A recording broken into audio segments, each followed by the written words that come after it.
Well, I suppose I may as well get started on this. Um, I am not having a good day.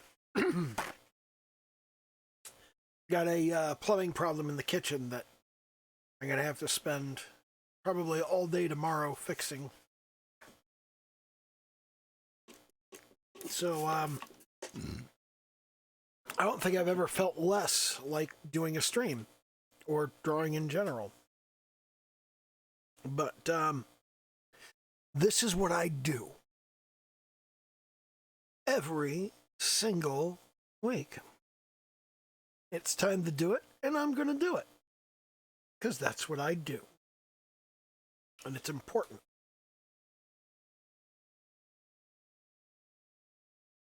So, what I'm not going to do is continue working on the leaping picture right this second. I'm going to do some other stuff. Something that I need to work on. Let's say, hey, do the little YouTube dance, like, comment, subscribe, all of that. And meanwhile, let me go in and start the screen share.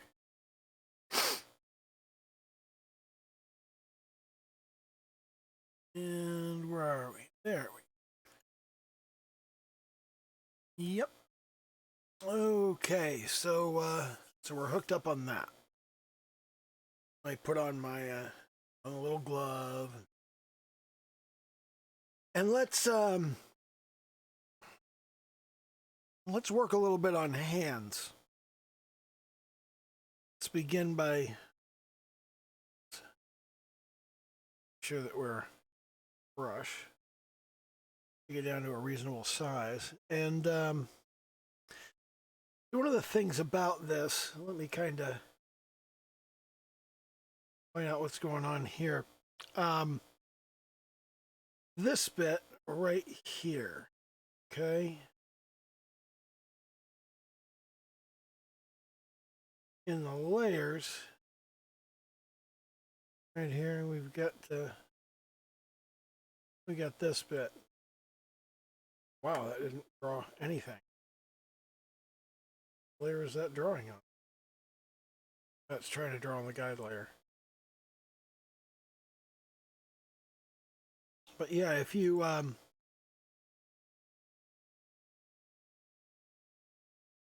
look at this bit right going on. Oh, they're turned off. Okay, so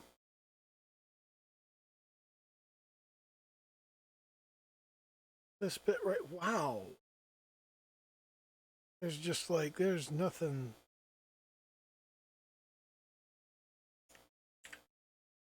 That's because the guide thing is turned. This bit right here, a bit bigger. That's supposed to be a hand. It's not a very good job being a hand.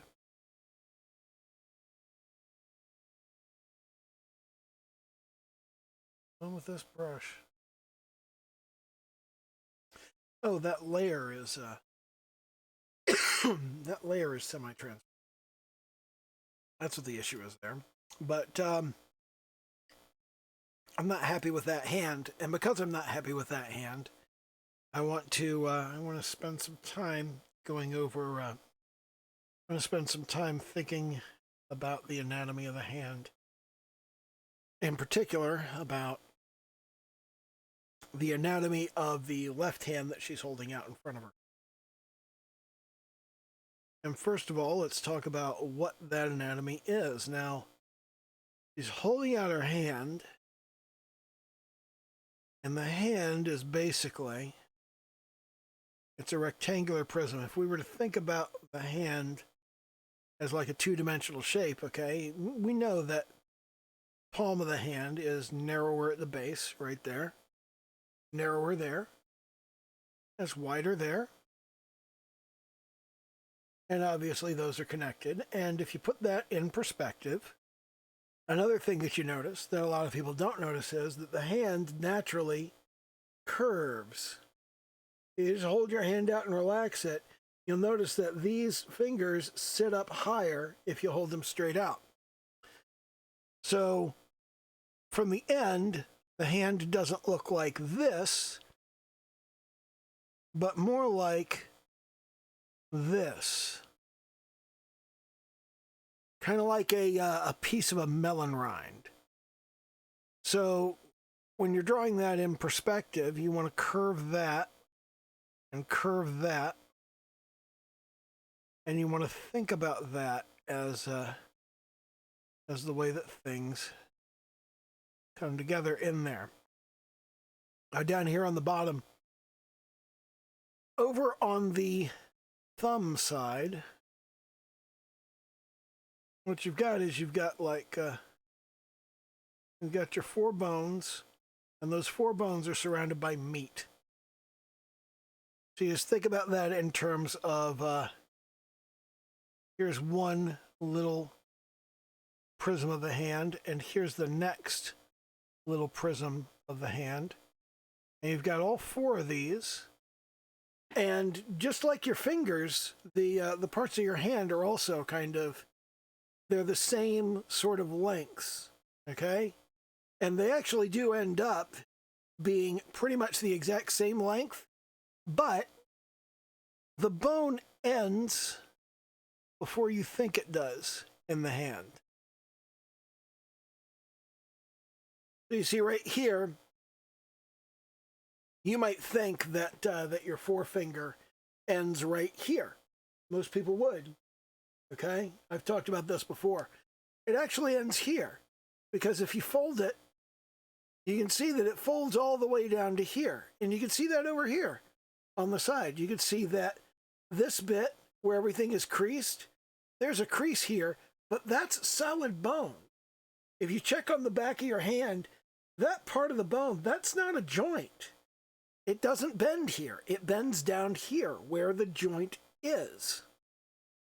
So if you think about that from the side, okay, you've got a finger bone here, and you've got your carpal bone that's in the palm of your hand here, and this is the knuckle on the back of the hand, and this is the crease on the front of the hand.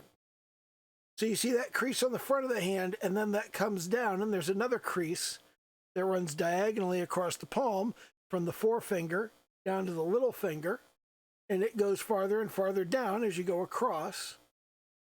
And over on this side here, you've got attached to the little finger, you've got what's called the hypothenar plateau. And this is very flat. If you look at it from the side, it's not big and bulgy. Your thumb muscle is big and bulgy, okay? But you can't make this muscle bulge out. It's like if you try to flex that muscle, it doesn't do much. It doesn't go much of anywhere. It'll tense, and you'll get a little kind of crease that comes in right here, but it doesn't bulge. It's not like your thumb, when you pull it in, it really bulges up.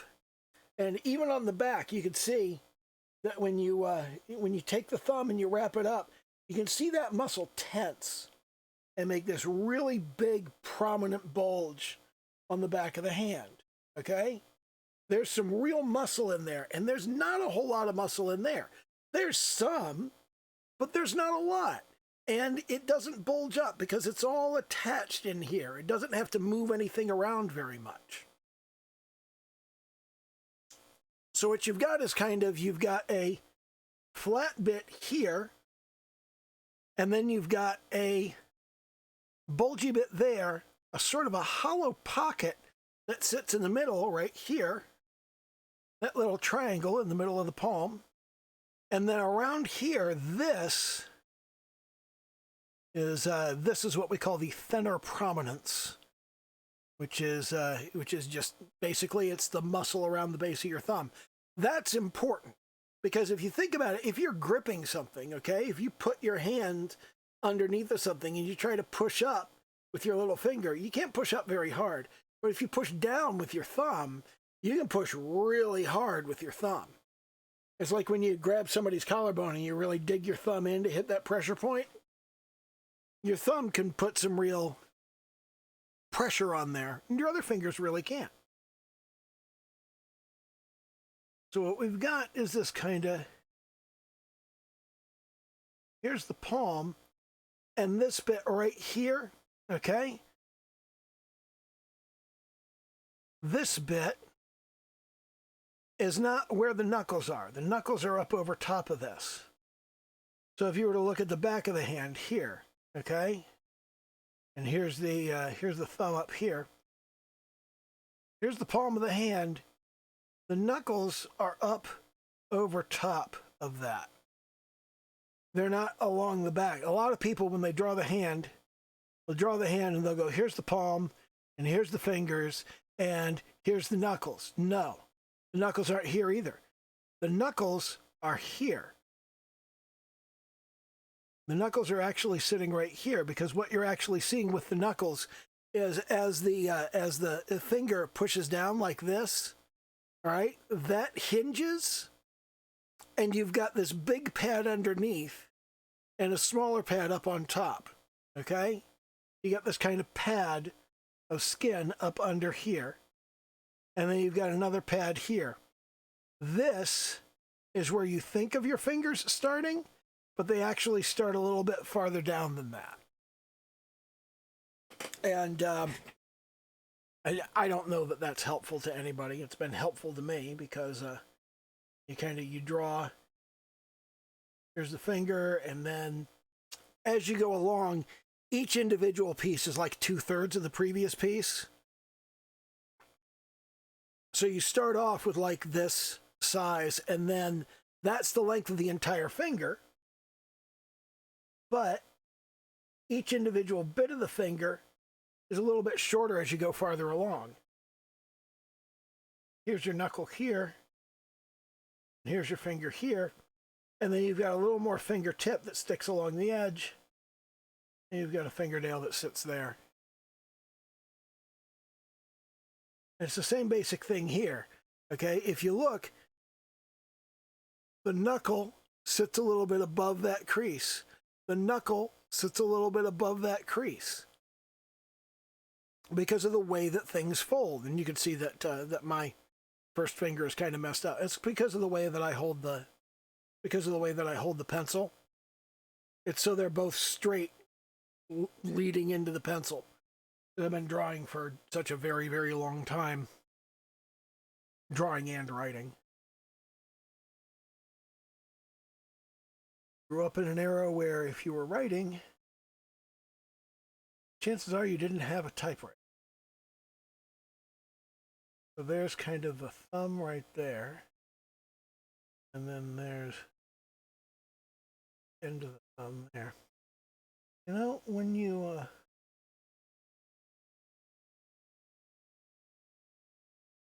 do this sort of,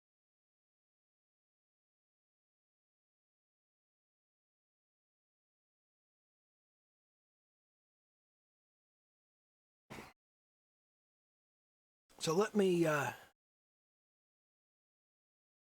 ahead and duplicate that. And call that sketch 2. Hide the original sketch. And we'll delete sketch 2. So, looking at it just from the side, if we think in terms of how the bones are shaped,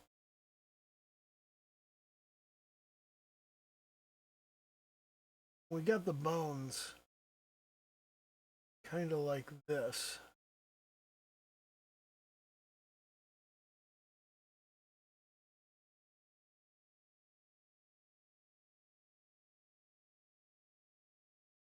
It's kind of like a telescoping antenna, okay? And each of the bones is pretty much the same, but obviously the next bone over here is going to be a little bit longer. And that little bit longer is going to push this little bit. It's going to push this bone up just a little bit, and that bone's going to be just a little bit longer. Again, Push it up a little bit. The bone's a little bit longer. A minute.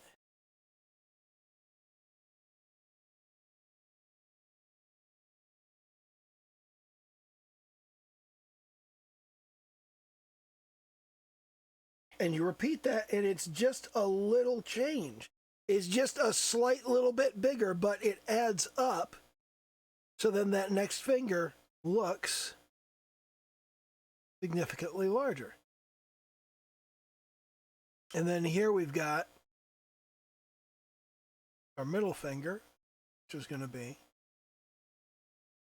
substantially longer.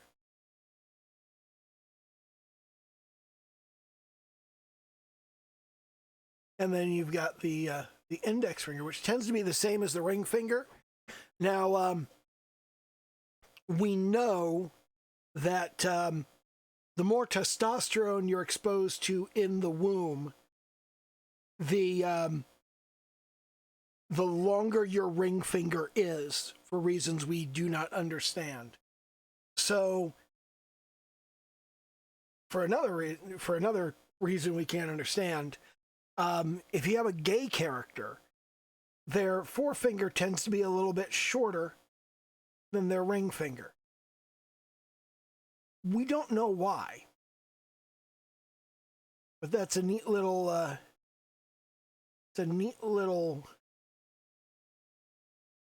way to add some realism in there.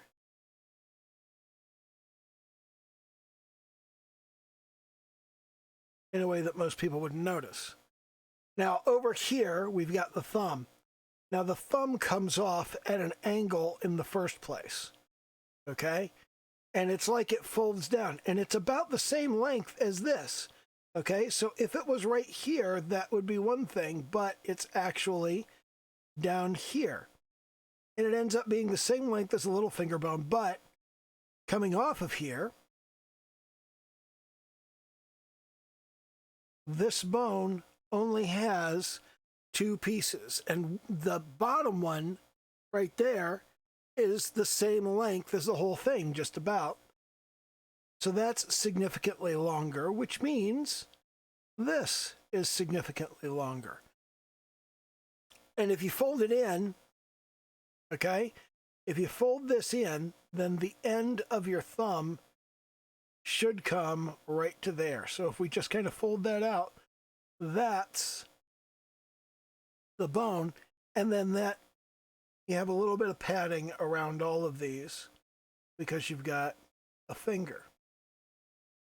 I'm not saying I'm great at hands, I'm just thinking about the anatomy and talking about what I know about the anatomy. Now right in here you've got this webbing, and the thumb naturally kind of sits sideways. So that kind of sits over there, and that kind of sits over there. And then you've got sort of this situation. And your knuckles are here. These are the knuckles. They sit over top of the joint here. And on the other side, this is where you would have the palm, okay? So I've drawn this webbing too low down. So over here, if you looked on the back of the hand, you would have here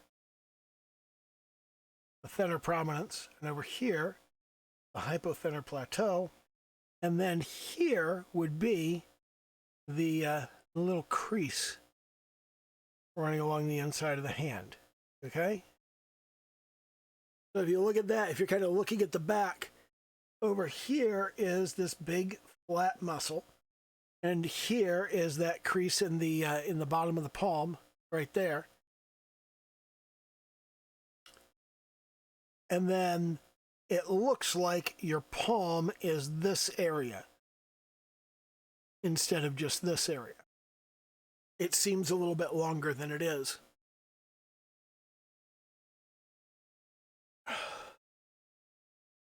I'm really not feeling good. But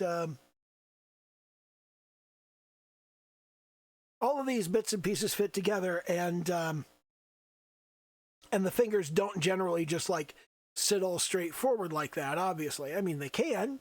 You can put all of your fingers straight together like this and have sort of this shape going on, which is what we're looking at here. Is like that's the back of the left hand, but more likely they're going to fan out. And when they fan out, they tend to fan out this direction. So your little finger comes out farther. And I made the little finger much too long here, because the little finger only actually comes like to here. That's like the extent of where your little finger comes up to.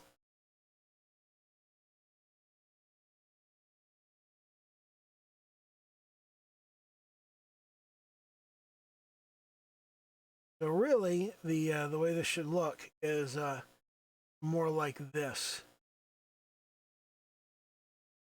That doesn't come all the way up at all. And then you've got these three fingers here. But that should fan out over here, and that should fan out, and that should fan out. And then this remains more or less up and down. So you get your pointer finger. Here's your thumb. Here's your pointer finger over here. And then you've got the middle finger is fanned out a little to the side, and the ring finger is fanned out a little more to the side, and then the little finger is fanned out even more. Now, I have trouble getting the proportion of the little finger right, because the little finger is, it's just so much shorter, you know? It's so very, very much shorter, and I'm not good with that. That's an issue that I need to work on. But,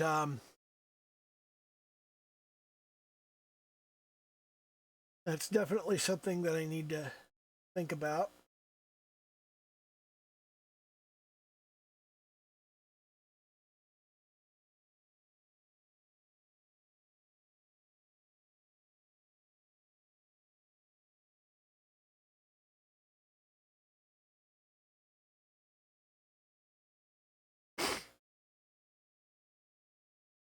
So you should obviously like take a look at your hands and make sure that you get things established properly.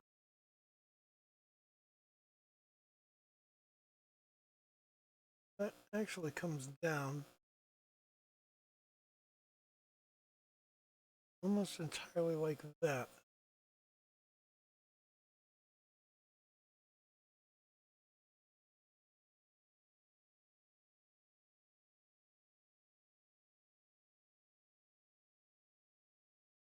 Hands are tough.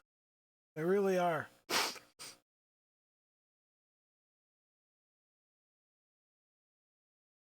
They're very intricate, and if you get them even a little bit wrong, it's kind of obvious that you got them wrong.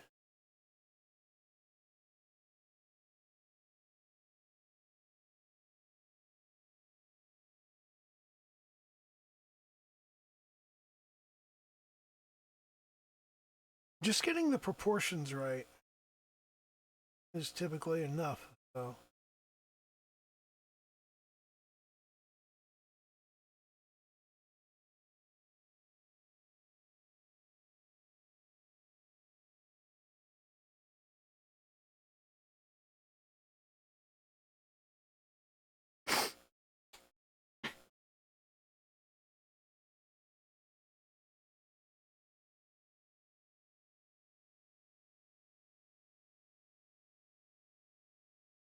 that thumb's too long right there.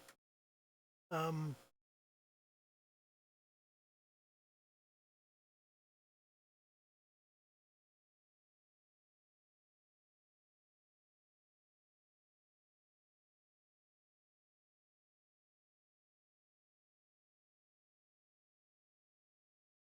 that explains why I couldn't find the liquify tool the other day.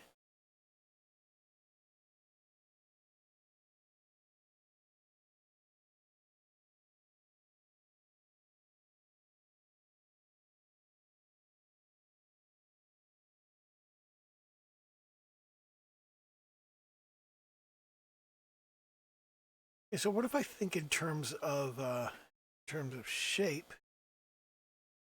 volume instead of line.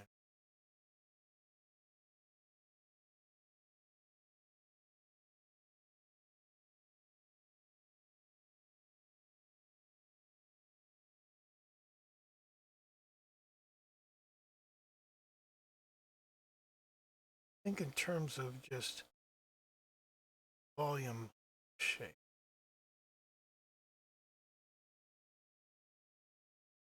Is that enough? Doesn't look bad at all. Another thing about fingers is there's webbing between the fingers. We don't really talk about that too much, but between the fingers,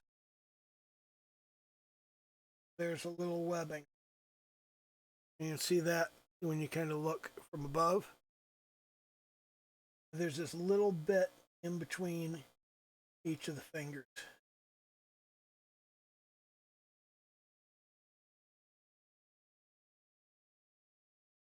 And that's on the bottom side. Whereas on the palm side, you've just kind of got this connection between the fingers. So if you're looking at the front of the hand, the fingers are just kind of connected, whereas when you look at the back of the hand, you've got this sort of web thing going. So, palm of the hand, the palm kind of goes in front like so, whereas at the back of the hand, you got the longitudinal aspect right there, which is kind of obvious when you think about it. You've got this kind of situation, and you just figure out, it's like an H, and you just kind of go, where's the vector eraser? And you just kind of go, well, which one's in front?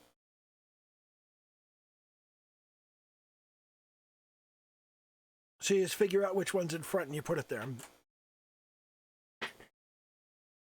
God, I can barely.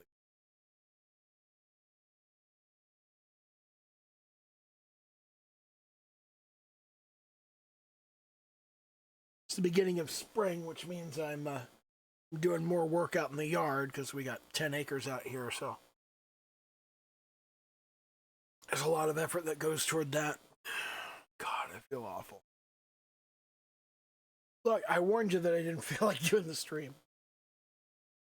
It has to be done.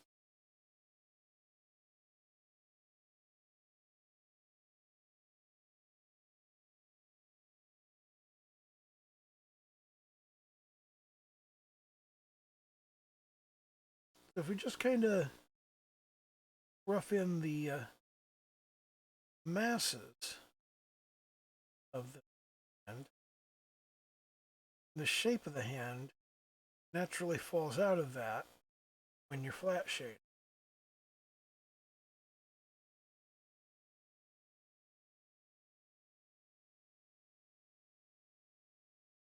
Kind of go there's that, and that, and that. Here we got the thumb. All of that just kind of falls out of everything. And then presumably at that point could put some line art on top of it. So, well, all right, now I know.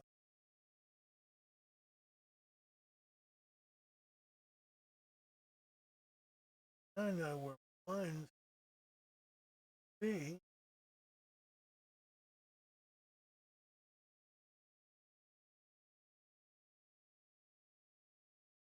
Solidify that.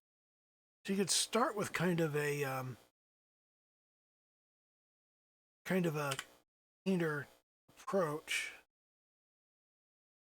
and then you could turn that into line art, after you get kind of the shape of thing. I've talked about this before. When you do line art, you're worried about edges, okay? Whereas when you're painting, you're more concerned about what's the overall shape of the thing, and you can work in very large kind of blotches and rough things in. And I kind of like that very rough sort of block things in process. And then you could go in once you've sort of messed around and you go, okay, here's the square that I want. You go, yeah, there's the square, and that's a little bit narrow. So let's expand that a little. Then let's kind of let's cut down sides, just kind of make them even. And then after you've done that, then you can go in and you can say, okay, well now using a line of some sort. Why is that not drawing? Oh, now you can go in and go, here are my edges. And then you can turn off the painting or you can turn off the line art. You've got sort of both of them.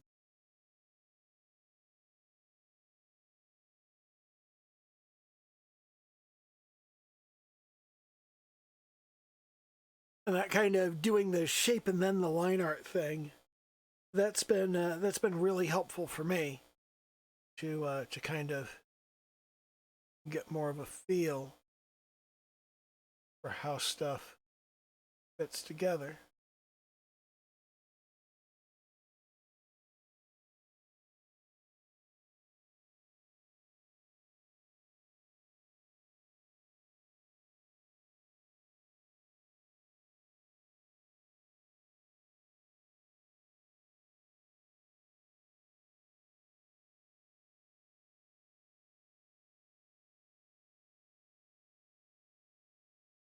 I feel like I think I've made all the pieces uh,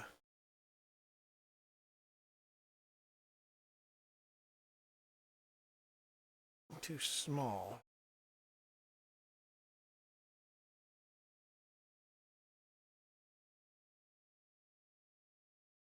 But yeah, that's the kind of thing.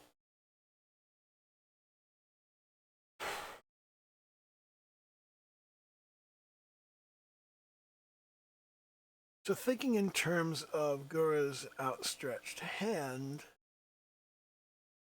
or Bakura's outstretched, I've got Gura on the brain as usual. In terms of that outstretched hand, the palm is really kind of stretched out. So palm is stretched out, and the hand is stretched out. So I'm kind of going for this kind of, like the hand being outstretched, like she's gonna grab you, and here's a hand ready to grab once it comes in contact. So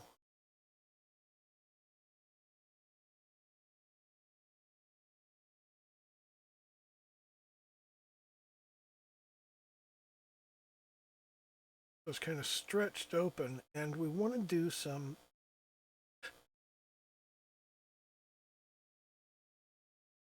I want to do a little exaggeration.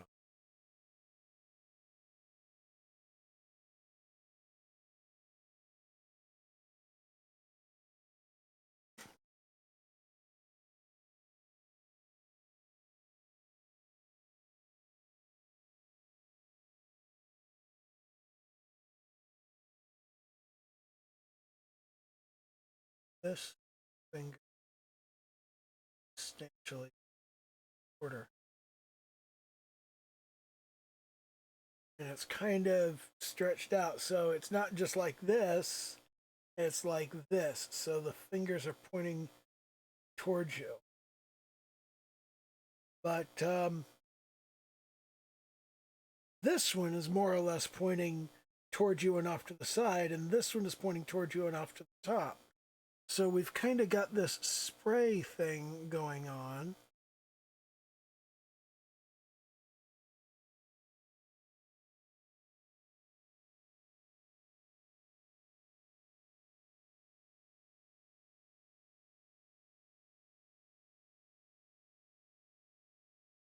And yeah, I'm not foreshortening enough on the when you look at how her hand's done, it's not really done properly. There's not enough space there. The the middle two fingers are almost together when you've got this kind of reaching going on. You could almost put them together, but I kind of want them a little bit splayed, just not too much.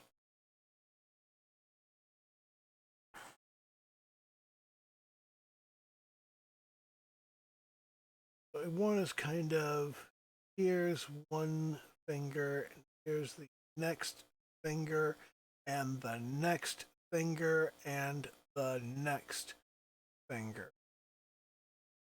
Yeah, it's and then over here's the thumb.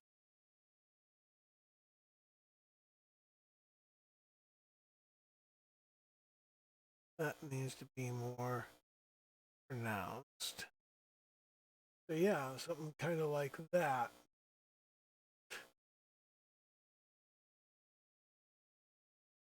And because we've got the, if we make it clear, these are in perspective that way. That's the kind of thing that we're looking for on it. And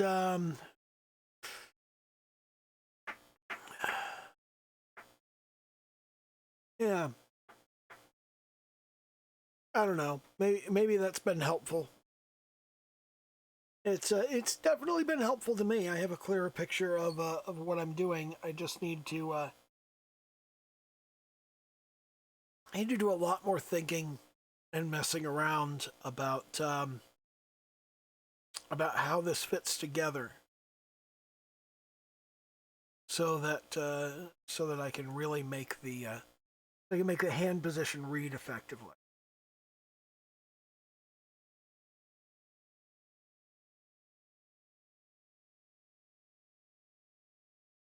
Anyway, that's kind of, I don't know. I'm really not in a great mood. Did not feel like doing this stream, but I did do the stream. Showed up. I got shit done. That's the important thing. It's like 80% of everything is showing up. So I showed up.